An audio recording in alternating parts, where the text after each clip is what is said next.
এবারে ঈদে প্রেক্ষাগৃহে দর্শকের চোখে কান্না ঝরিয়েছে সিয়াম আহমেদ অভিনীত সিনেমা জঙ্গলি, যেখানে উঠে এসেছে বাবা মেয়ের গল্প, বলা যায় এক যুবকের বাবা হয়ে ওঠার গল্প।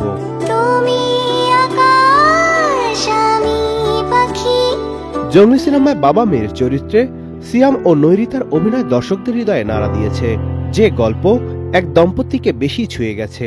অদিতি ও আবির দুজনেই চাকুরিজীবী, বিয়ের পর কেটে গেছে অনেক বছর, কিন্তু সাংসারিক জীবনে এখনো সন্তানের মুখ দেখেননি। সম্প্রতি স্বামী স্ত্রী মিলেই প্রেক্ষাগৃহে হাজির হয়েছিলেন সিয়ামের জঙ্গলি সিনেমা দেখবেন বলে। আর সেই সিনেমা দেখার পরই তারা সিদ্ধান্ত নিলেন বাচ্চা দত্তক নেবেন।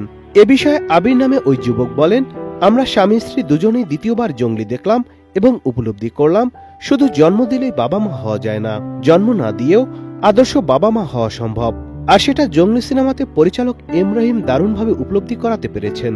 আমরা দীর্ঘদিন ধরে বাচ্চা দত্তক নেওয়ার পরিকল্পনা করছিলাম, কিন্তু চূড়ান্ত সিদ্ধান্ত নিতে পারছিলাম না, নানাবিধ প্রতিকূলতা, সেটা সামাজিক কারণেও বলতে পারেন। কিন্তু এই ছবি দেখার পর আমরা উভয় সিদ্ধান্ত নিয়েছি, সমাজের কে কি বলল সেটা ভাবার দরকার নেই।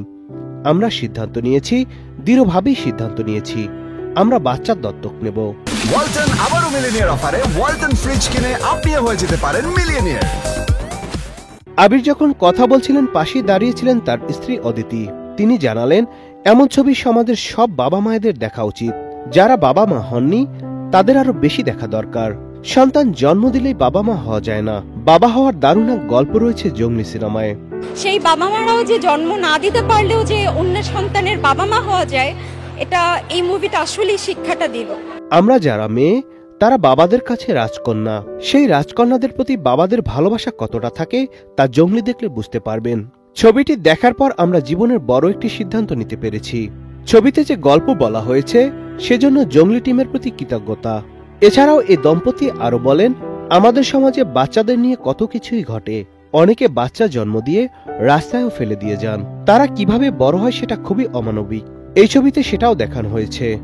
আমরা আহ্বান রাখবো এমন ছবি আরো নির্মাণ হোক। উল্লেখ্য, ঈদে মুক্তি পাওয়া সিয়াম আহমেদের এই ছবিতে তার বিপরীতে রয়েছেন চিত্রনায়িকা শবনম বুবলি, প্রার্থনা ফারদিন দিঘি, দিলারা জামান, শহীদুজ্জামান সেলিম সহ অনেকেই।